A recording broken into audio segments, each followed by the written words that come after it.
একঘেয়েমি পটল আর মুসুর ডালের রেসিপি যদি আপনাদের ভালো না লেগে থাকে তাহলে আজকের ভিডিওটা আপনার জন্য।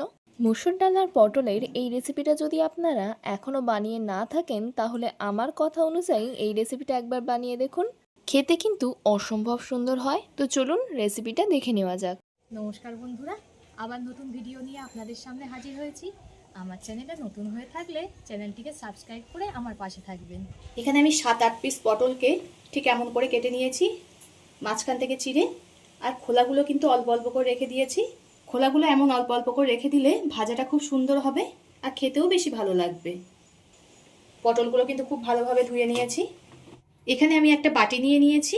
এখানে 300 গ্রাম পরিমাণ মুসুর ডাল আছে, এটাকে নিয়ে নিলাম বাটির মধ্যে। আপনারা আপনাদের পরিমাণ মতো নিয়ে নেবেন। এবার ডালটাকে খুব ভালোভাবে ধুয়ে নেব 2-3 বার। খুব ভালোভাবে ডলে ডলে ধুতে হবে, ডালে অনেক নোংরা থাকে সেগুলো বেরিয়ে যাবে ডলে ডলে ধুলে। এভাবেই 2-3 বার ধুয়ে নেব। আমি এখানে ডালটা খুব ভালোভাবে ধুয়ে নিয়েছি, 10 মিনিট মতো ভিজিয়ে রাখবো। যেহেতু রান্নাটা আমি উনানে করব, তাই উনানের জালটা ধরিয়ে কড়াটা গরম হতে বসিয়ে দিয়েছি। এতে দিয়ে দেব সর্ষের তেল।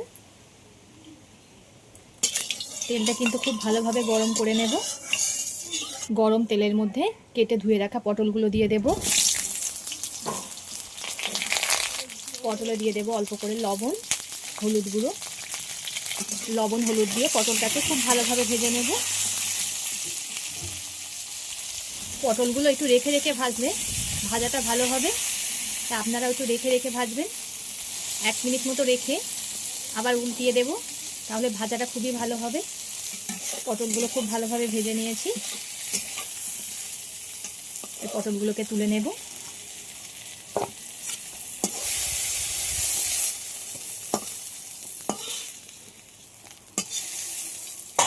কড়ার মধ্যে আবার একটু সর্ষের তেল দিয়ে দিলাম।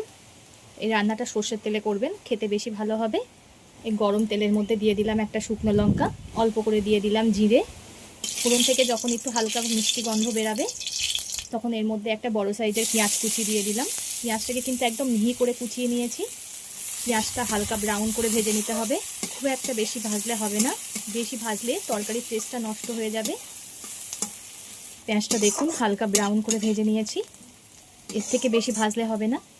এবার এর মধ্যে দিয়ে দেব একটা মাঝারি সাইজের টমেটো কুচি। টমেটো দেওয়ার পরে এর মধ্যে দিয়ে দেব অল্প করে লবণ। লবণটা দিলে টমেটোটা খুব সুন্দরভাবে গলে যাবে আর ভাজাটাও খুবই ভালো হবে। ভাজতে ভাজতে দেখুন টমেটোটা গলে গেছে। এবার এর মধ্যে দিয়ে দেব 4 চামচের 3 চামচ আদা রসুন বাটা। যতক্ষণ না আদা রসুনের কাঁচা গন্ধটা চলে যায় ততক্ষণ একটু কষিয়ে নেব। কষাতে কষাতে আদা রসুনের কাঁচা গন্ধটা চলে গেছে। এই সময় এতে দিয়ে দেব মুসুর ডালগুলো। সব কিছুর সঙ্গে মসুর ডালটা 1 মিনিট মতো ভেজে নেব। এই সময় এতে দিয়ে দেব স্বাদ মতো লবণ, পরিমাণ মতো হলুদ গুঁড়ো।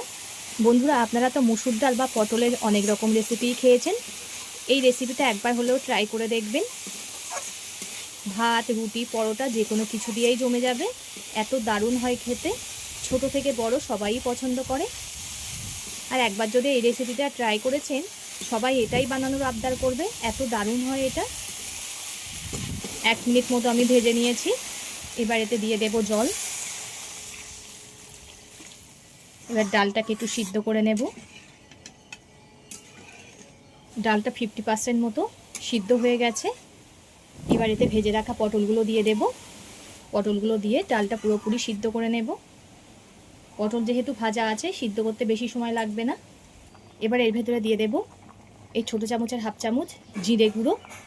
এটা কিন্তু ভাজা জিরের গুঁড়ো, তাই আমি লাস্টেই দিলাম। সমপরিমাণ দিয়ে দেব ধনিয়া গুঁড়ো। এবার এতে দিয়ে দেব অল্প করে চিনি।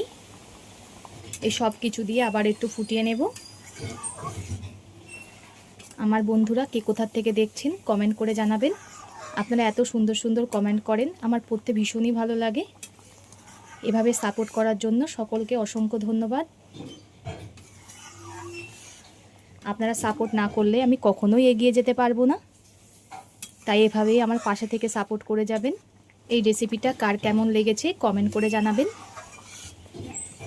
আপনাদের কমেন্টের আশায় থাকবো। এবার এতে দিয়ে দেবো অল্প করে কাসৌরি মেথি। এই কাসৌরি মেথিটা আপনারা চাইলে স্কিপও করতে পারেন, কিন্তু দিলে বেশি খেতে ভালো হয়। আবার একটু ফুটিয়ে নেব। ডালটা কিন্তু এর বেশি সিদ্ধ করলে হবে না, একটু দানা দানা মতো থাকলে খেতে বেশি মজা লাগবে।